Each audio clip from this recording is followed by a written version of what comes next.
The VMAs this year? Absolutely chaotic and not in the fun way we're used to. People are saying it felt more like the Kids' Choice Awards than the VMAs, and honestly, I can see why. First off, they moved from MTV to CBS this year, which already had people side-eyeing the whole situation. But the real tea? The winners had everyone scratching their heads.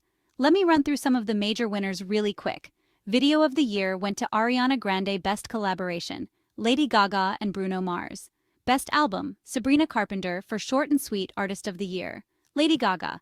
And here's where it gets interesting. Best New Artist went to Alex Warren. Now, if you don't know who Alex Warren is, let me take you back to 2020. This man was literally in the hype house, making David Dobrik copycat vlogs, and people called him out for it constantly. Fast forward to now, and he's winning VMAs?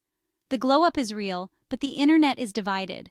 Some people are genuinely happy for him, like, good for him, he's actually talented now. But others are just completely lost, asking where this fame even came from. The crazy part? Back in the hype house days, it was Dixie D'Amelio doing music and getting clowned for it, even though she had legitimate collaborations. Now she's stepped back from music, and Alex Warren is the one being taken seriously by the industry. The tables have completely turned. I need to dive deeper into this Alex Warren situation because it's actually fascinating from a social media evolution perspective. Remember when Shawn Mendes was trying to shed his Vine and MagCon image to be taken seriously as an artist? That's exactly what's happening with Alex Warren right now. And it seems to be working. The turning point? His performance on the Love is Blind reunion show. He performed Ordinary, and suddenly he was reaching a completely new audience who had no idea about his YouTube or Hype House past. They just saw him as this talented singer-songwriter. And now he's being taken so seriously that I genuinely think he could get nominated for Best New Artist at the Grammys. I know that sounds insane, but the industry recognition is real. But here's what really annoyed people: they gave him his Best New Artist award during the pre-show red carpet coverage, not during the actual televised show. This was a huge complaint last year too, where all the major awards were given out before the show even started. People were like, why am I watching a 3-hour show of performances when I'm not actually seeing the winners? And honestly, that's completely valid. It makes the whole thing feel like a sponsored concert instead of an actual awards show. Now let's talk about another head-scratcher from the night song of the summer. This award went to Tate McRae for Just Keep Watching, which was featured in the F1 movie. And the collective response was basically, huh? Not to shade Tate because she's incredibly talented, but was that really the song of summer 2024?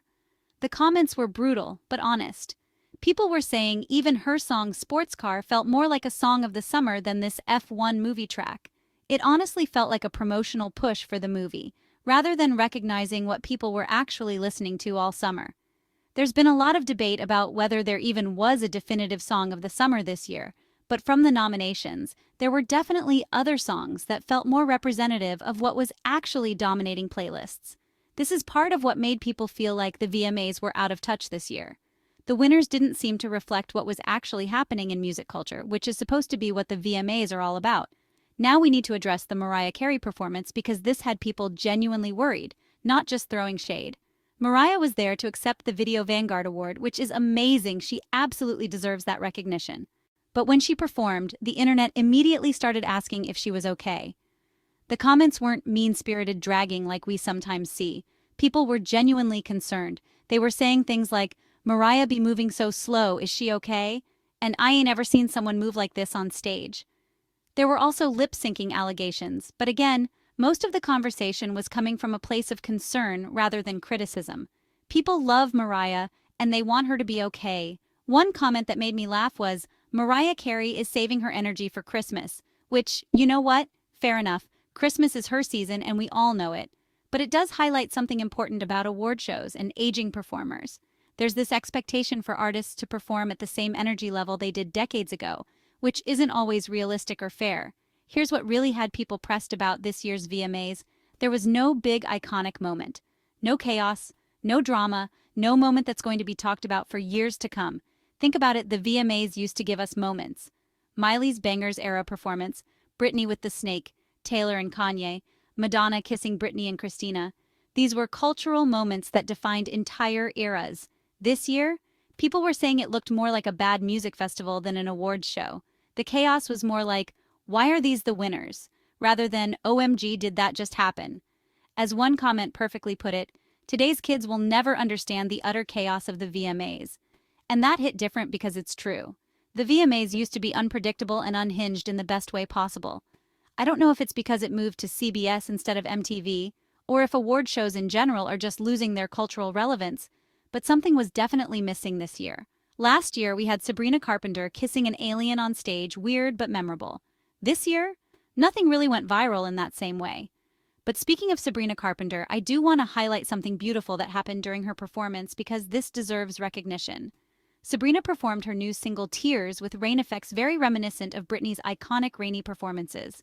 But what started as a pop spectacle became something much more meaningful. She was joined by drag queens and dancers holding up signs that said, "Protect trans rights, support local drag, and say trans rights." When she won Best Album later in the night, she reiterated this message and shared videos of everyone holding their signs on her Instagram story. In a time when trans rights are under attack, seeing an artist use one of music's biggest platforms to advocate for the community was genuinely moving. Fans and critics praised her for using her moment to speak out for trans and queer visibility. This was honestly one of the highlights of the evening and showed that artists can still use award shows to make important statements, even if the overall show lacks that cultural impact we're used to. So that's the complete tea on this year's VMAs. From Alex Warren's surprising win to Mariah's concerning performance, to the overall feeling that award shows are losing their cultural relevance. The big question is, will the VMAs ever recapture that chaotic energy from the 2000s and 2010s? Or are we just witnessing the slow death of award shows as we knew them? Let me know in the comments what you think.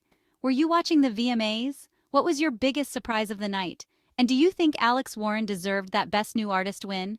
Don't forget to give this video a thumbs up if you enjoyed all this tea, subscribe for more gossip content, and hit that notification bell so you never miss when we're spilling the hottest drama. I love you all so much, and I'll see you in the next video with more piping hot tea. Bye, Gossip Fam!